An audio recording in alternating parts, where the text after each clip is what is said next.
Hi, we're Meat and Bone, and today we're gonna show you how to cook an A5 Wagyu Miyazaki ribeye.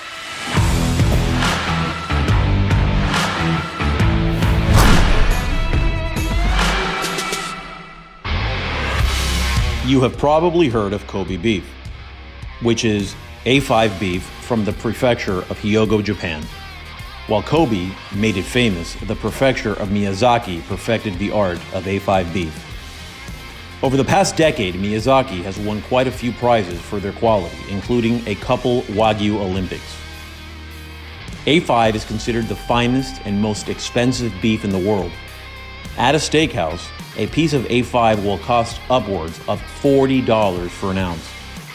Considering how easy it is to cook, most people are better off just trying it at home.